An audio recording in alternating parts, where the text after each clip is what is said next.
আসসালামু আলাইকুম ওয়া রাহমাতুল্লাহি ওয়া বারাকাতুহু।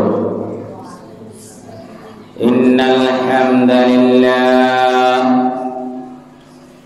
নাহমাদুহু ওয়া নাস্তাঈনুহু ওয়া নাস্তাগফিরুহু ওয়া নু'মিনু বিহি ওয়া নাতাওয়াক্কালু আলাইহি ওয়া না'উযু বিল্লাহি মিন শুরুরি أنفسنا ومن سيئات أعمالنا من يهده الله فلا مضل له ومن يضلل فلا هادي له ونشهد أن لا إله إلا الله وحده لا شريك له الذي أرسله بالحق بشيرا ونذيرا وداعيا إلى الله بإذنه وسراجا منيرا فقد قال الله تعالى في شأن حبيبه مخبرا أعوذ بالله من الشيطان الرجيم بسم الله الرحمن الرحيم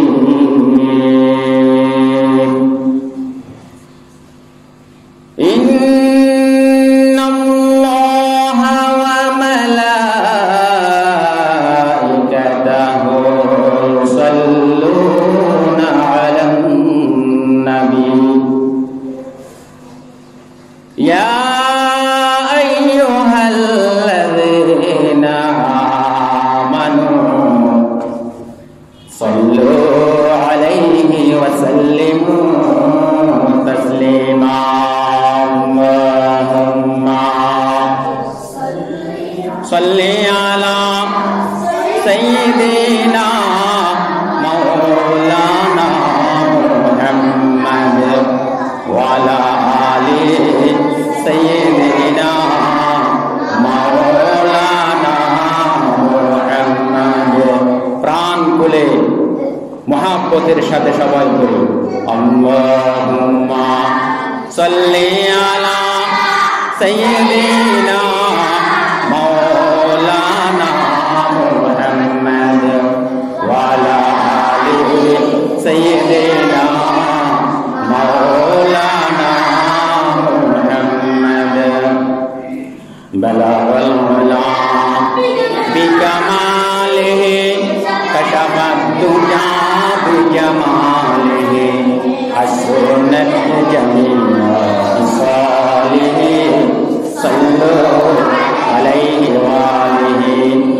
मुझे कुछ मिले ना मिले मुहम्मद मिले वे शय जिससे अल्लाह मिले बलागल उला बिकमालिहि कशफत दुजा बिजमालिहि हसनत जमीआ सालिहि सल्लु अलैहि वालिहि ला इलाहा इल्लल्लाह ला इलाहा इल्लल्लाह ला इलाहा इल्लल्लाह मुहम्मदुर रासूलुल्लाह साल्लाल्लाहु अलैहि वसल्লাম।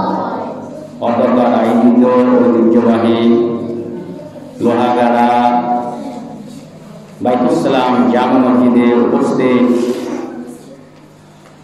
আল্লাহ সুবহানাহু ওয়া তাআলা সকল থেকে বাছাই করে যাবতীয় কাজ কর্ম ফেলে সকাল সকাল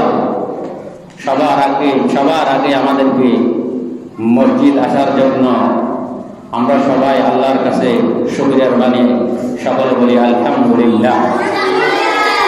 আমি আমার আলোচনার শুরুতে সেই মহান রব্বুল ইজ্জতুল জালাল ওয়াল ইকরামের নিকট লাখো কোটি শুকরিয়া জ্ঞাপন করছি, যিনি আমার মতো একজন নগণ্য গুনাহগারকে আপনাদের সামনে আজকে 13 ডিসেম্বর রোজ জুমাবার একটি অত্যন্ত গুরুত্বপূর্ণ বিষয় ইসলাম শিক্ষা ও মাদ্রাসা শিক্ষার গুরুত্ব প্রয়োজনীয়তা সম্পর্কে সংক্ষিপ্ত আলোচনা করার তৌফিক দান করেছেন। সকল বলেন আলহামদুলিল্লাহ।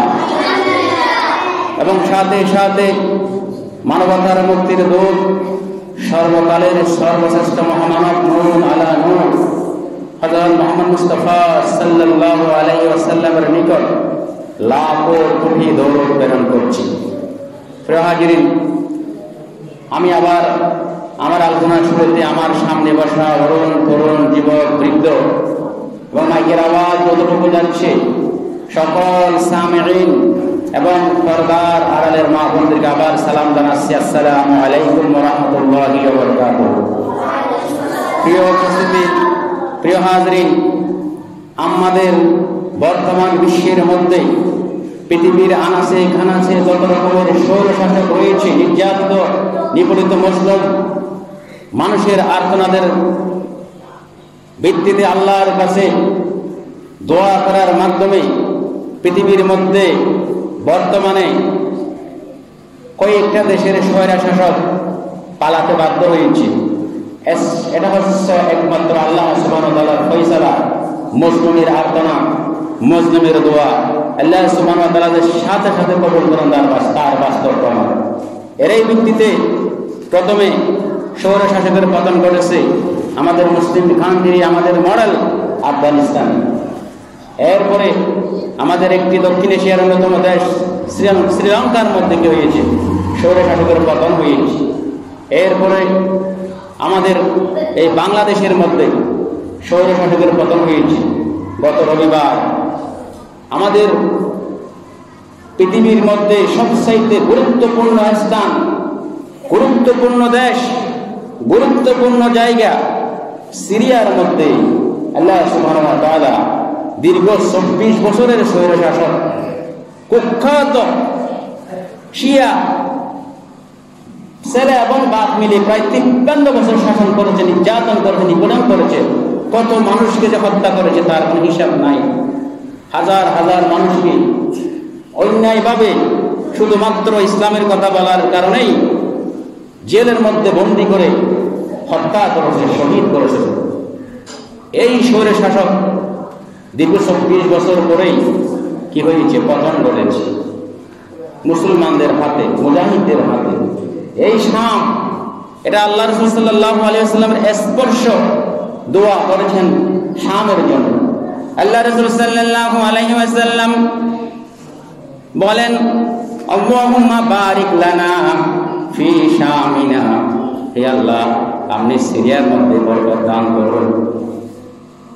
আল্লাহুম্মা বারিক লানা ফি শামিনা ওয়া ফি ইয়ামিনিনা, হে আল্লাহ আপনি সিরিয়াতে বরকত দান করুন, ইয়ামানে বরকত দান করুন। এই শামবাসীকে আল্লাহ সুবহানাহু ওয়া তাআলা বিজয় দানের মাধ্যমে এই যে বাইতুল মুকদ্দাস পুনরায় উদ্ধার করার একটা তৎপরতা শুরু করে দিয়েছে। সুবহানাল্লাহ। এখানে ইসরায়েল আবার দেখা যায় সমস্ত সিরিয়া কি করে দিচ্ছে, দখল করে দিচ্ছে। বাহ্যিক দিক থেকে মনে হলো তারা বিজয়ী হচ্ছে, কিন্তু আল্লাহ সুবহানাহু ওয়া তাআলার পরিকল্পনা হচ্ছে ভিন্ন। রাসূল আকরাম সাল্লাল্লাহু আলাইহি ওয়াসাল্লামের ভবিষ্যৎবাণী 100% কি হবে, বাস্তবায়িত হবে এই সিরিয়ার মাধ্যমে, ইয়ামানের মাধ্যমে। মুসলিম কান্ট্রি একত্রিত হয়ে আবার পুনরায় বাইতুল মুকদ্দাস করবেন, উদ্ধার করবেন। আল্লাহ সুবহানাহু ওয়া তাআলা যেন পুনরায় আমাদের বাইতুল মুকদ্দাসকে উদ্ধার করা সেই তৌফিক দান করেন। সকলে বলেন আমিন। প্রিয় হাজিরিন, তো আমাদেরকে দেশের খবরাখবর থেকে শুরু করে পৃথিবীর আনাচে কানাচে কি করতেছে না করতেছে, ভূরাজনীতি সহ দেশের রাজনীতি সহ সব কিছুর ব্যাপারে চোখ কান খোলা রেখে আমাদেরকে সজাগ থাকতে হবে। কারণ এক মুসলমান যদি পৃথিবীর অন্য প্রান্তে আক্রান্ত হয়, অপর মুসলমানের অন্তরে কি করতে হবে, ব্যথা অনুভব করতে হবে। তাহলে আপনি কি হয়েছেন, ঈমানদার।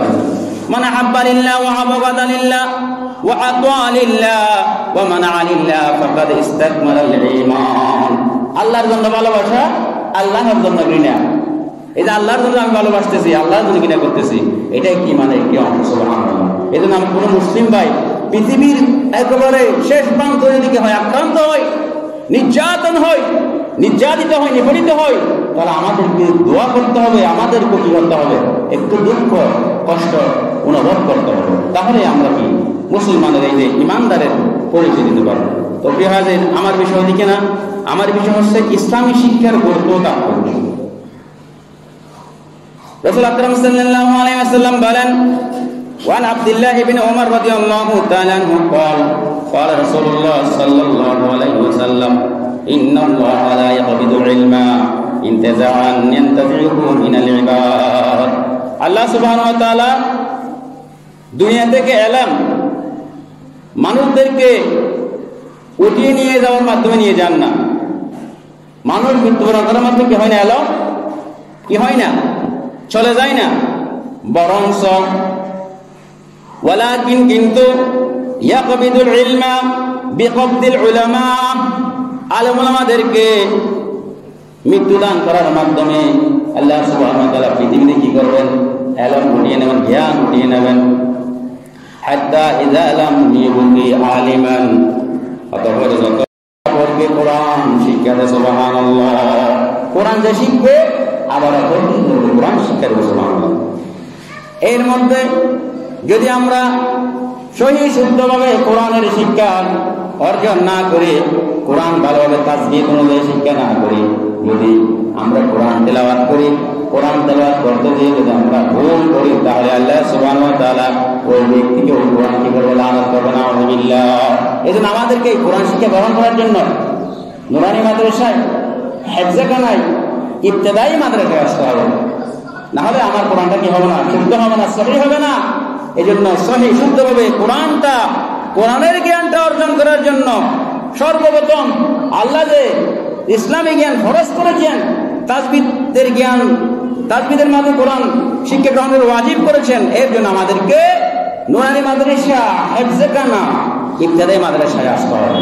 তাহলে আপনার ছেলেমেয়েকে সহি শুদ্ধভাবে কোরআন তেলাওয়াত করতে পারবে। তাহলে ওই যে কোরআন তেলাওয়াতকারীকে যা লানত করা হবে, লানত কি হবে, সে বেঁচে যাবে। আল্লাহ রাসূল সাল্লাল্লাহু আলাইহি ওয়াসাল্লাম বলেন, রুব্বা কারিয়ুন, এমন কতগুলো কোরআন তেলাওয়াতকারী রয়েছে, ইয়াকরাউল কোরআন, তারা কোরআন তেলাওয়াত করে, কোরআন পাঠ করে, ওয়াল কোরআনু ইয়ালআনুহু, এবং কোরআন তাদেরকে লানত দেয়, অভিশাপ দেয়, অভিশাপ দেয়, নাউযুবিল্লাহ। আপনি কোরআন পড়তেছেন বলবা, তাহলে আপনি সওয়াবের পরিবর্তে কি হবেন, গুনাহগার হবেন, বরঞ্চ কোরআন আপনাকে কি করবে, লানত করবে, নাউযুবিল্লাহ। এই জন্য আপনাকে প্রথমেই কোরআনকে সহি শুদ্ধভাবে কি করতে হবে, শিখতে হবে। এই জন্য আমাদের ছেলে মেয়েদেরকে ফাউন্ডেশন, প্রথম আপনি যে ফাউন্ডেশন দেবেন, তাকে সুন্দরভাবে কোরআনের জ্ঞানটা ভালোভাবে করতে হবে, দিতে হবে। কেননা ইসলামী শরিয়াতের মধ্যে সর্বোত্তম নফল ইবাদতের মধ্যে পবিত্র কোরআন তিলাওয়াত করা হচ্ছে সর্বোত্তম ইবাদত, সুবহানাল্লাহ। ফরজ ইবাদতের পাশাপাশি এই যে আমরা নফল ইবাদত করি, এই নফল ইবাদতের মধ্যে সর্বোত্তম ইবাদত হচ্ছে কি, কোরআন তিলাওয়াত করা। কি তিলাওয়াত করা? কোরআন তিলাওয়াত করা। আল্লাহ রাসূল সাল্লাল্লাহু আলাইহি ওয়াসাল্লাম বলেন, আফদালুল ইবাদাতি তিলাওয়াতুল কোরআন, সর্বোত্তম ইবাদতের মধ্যে সর্বোত্তম ইবাদত হচ্ছে কোরআন তিলাওয়াত করা, সুবহানাল্লাহ। বেশি বেশি কোরআন তিলাওয়াত করা হচ্ছে নফল ইবাদতের মধ্যে সর্বোত্তম ইবাদত। এরপরে আপনি যে আপনার ছেলে মেয়েকে মাদ্রাসায় ভর্তি করাবেন, নুরানি মাদ্রাসায় ভর্তি করাবেন, হেফজখানায় ভর্তি করাবেন, আপনার ছেলে মেয়েকে আপনি যে আলেম বানাবেন, একজন আলেম হিসেবে গড়ে তুলবেন। এই মাতা পিতার ভূমিকা দ্বারা কোন ছেলে মেয়ে আলেম হতে পারে না। সবচেয়ে বেশি মাতা পিতার ভূমিকা হচ্ছে নিজের ছেলে মেয়ে কি করা, আলেম বানানো, আলেমা বানানো। এই জন্য ওই যে যাই ব্যক্তি নিজের ছেলে মেয়েকে আলেম বানাবেন, আলেম বানানোর জন্য আলেমা বানানোর জন্য টাকা পয়সা খরচ করবেন, আল্লাহ রাসূল সাল্লাল্লাহু আলাইহি ওয়াসাল্লামকে তাদেরকে এমন একটি সংবাদ দিয়েছেন কাল হাসরের ময়দানে, ওই মাতা পিতাকে একটি সুন্দর কষ্টের সূর্য থেকে আরো আলোকিত একটি মাথার মধ্যে তাজ পরিয়ে দেওয়া হবে, সুবহানাল্লাহ। قال رسول الله صلى الله عليه وسلم من قرأ القرآن, যে ব্যক্তি কোরআন তিলাওয়াত করলো, কোরআনের জ্ঞান অর্জন করলো, ওয়া আমিলা বিমা ফিহি, এবং সেই কোরআন অনুযায়ী সে জীবন যাপন করলো, আমল করলো, উলবিসা পরিয়ে দেওয়া হবে এমন একটি কালানসু, এমন একটি তাজ, এমন একটি টুপি, ওয়ালিদুহু তার পিতামাতাকে তাজান ইয়াউমাল কিয়ামা, কিয়ামতের দিন তাকে এমন একটি কসকসে সূর্য থেকে আলোকিত একটি টুপি তার মাঝে কিন্তু তার মাথার মধ্যে পরিয়ে দেওয়া হবে। অনেক দূর থেকে দেখা যাবে, চিক চিক চিক করবে, সকলে বলবে যে এই তো ওই আলেমের পিতা হচ্ছে ইনি, ও আলেমের মাতা হচ্ছে ইনি, সবাই তাকে দেখে কি করবে, চিনতে পারবে। এরপরে যারা কোরআনের জ্ঞান অর্জন করে, কোরআন অনুযায়ী নিজের জীবনকে পরিচালিত করে, ইসলামী জ্ঞান উপার্জন করে, কাল হাসরের ময়দানে ওই কোরআন আপনাকে জান্নাতের যাওয়ার জন্য, জাহান্নাম থেকে বাঁচার জন্য আল্লাহর দরবারে সুপারিশ করবে। সুবহানাল্লাহ। রোজা যেমন সুপারিশ করবে আপনাকে জাহান্নাম থেকে বাঁচিয়ে জান্নাতে দিয়ে দেওয়ার জন্য, সেভাবে কোরআনও আপনার জন্য কি করবেন, সুপারিশ করবেন। সুবহানাল্লাহ। আল্লাহ রাসূল সাল্লাল্লাহু আলাইহি ওয়াসাল্লাম বলেন, ইকরাউল কোরআন, তোমরা কোরআন পড়ো, কোরআন তিলাওয়াত করো, ফাইন্নাহু ইয়াতি ইয়াউমাল কিয়ামাতি, কারণ এই কোরআন তিলাওয়াত, এই কোরআন হতে কাল হাসরের ময়দানে শাফিআন লি আসহাবিহি, তার সঙ্গীকে তার সাথীকে কি করবে, সুপারিশ করবে, শাফায়াত করবে। সুবহানাল্লাহ। এই জন্য আমাদের কি করতে হবে, বেশি বেশি কোরআনের জ্ঞান, ইসলামী জ্ঞান উপার্জন করতে হবে। এই যে আপনার ছেলে মেয়েকে আপনি মাদ্রাসায় পাঠাবেন, নুরানি মাদ্রাসায় পাঠাবেন, ইবতেদায়ী মাদ্রাসায় পাঠাবেন, হেফজখানায় পাঠাবেন, শুধু পাঠিয়ে দিলে হবে না। এখানে পাঠানোর পরে আপনার মাতা পিতার অনেক দায়িত্ব কর্তব্য রয়েছে। প্রথমে আপনাকে সন্তানের জন্য বেশি বেশি দোয়া করতে হবে, সন্তান যেন একজন ভালো আলেম হয়, ভালো জ্ঞানী হয়। রব্বি হাবলি মিনাস সালিহিন, এভাবে দোয়া করতে হবে। রব্বানা হাব লানা মিন আজওয়াজিনা ওয়া যুররিয়াতিনা কুররাতা আয়ুন ওয়াজআলনা লিল মুত্তাকিনা ইমামা। এভাবে ছেলেমেয়ের জন্য দোয়া করবেন। আপনার ছেলে মেয়ে অবশ্যই একজন বড় আলেম হবে, আলেমা হবে। সুবহানাল্লাহ।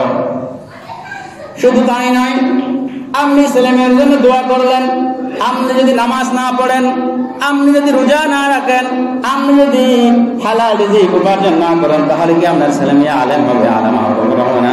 এই জন্য আপনাকে বেশি বেশি কি করতে হবে, ইবাদত করতে হবে, বন্দেগী করতে হবে। 5 ওয়াক্ত নামাজ, রোজা থেকে শুরু করে বেশি নফল নামাজ, নফল ইবাদত বন্দেগী করলে আপনার ছেলে মেয়ে অবশ্যই কি হবে, আলেম হবে, আলেমা হবে। এটা হচ্ছে আপনার দায়িত্ব। সুবহানাল্লাহ। এরপরে আমাদের যারা মা বোন রয়েছে, তারা ইসলামের শরিয়া অনুযায়ী, ইসলামের রীতিনীতি অনুযায়ী পর্দার ভিতরে পর্দা পালন করবে, পাশাপাশি যে ইবাদত বন্দেগুলো সেগুলো কি করবে, পালন করবে। তাহলে আপনার ছেলে মেয়ে কি করবে, ভালো একজন আলেম এবং আলেমা হিসেবে রূপান্তরিত হবে। সুবহানাল্লাহ। এখন আমাদের সমাজ বিজ্ঞানের মধ্যে একটি কথা আছে, ছেলে মেয়েকে যখন আপনি মানুষের মতো মানুষ করবে, তাহলে আপনার প্রথম সামাজিকীকরণের প্রথম দাম হচ্ছে পরিবার। পরিবারের মধ্যে সবচেয়ে ভূমিকা কার, মায়ের। এরপরে সামাজিকীকরণের দ্বিতীয় ধাপ হচ্ছে সহপাঠী, তৃতীয় ধাপ হচ্ছে এলাকার মধ্যে ক্লাব সংগঠন, বিভিন্ন খেলার মাঠ। চতুর্থ ধাপে এসেছে কি, শিক্ষা প্রতিষ্ঠান।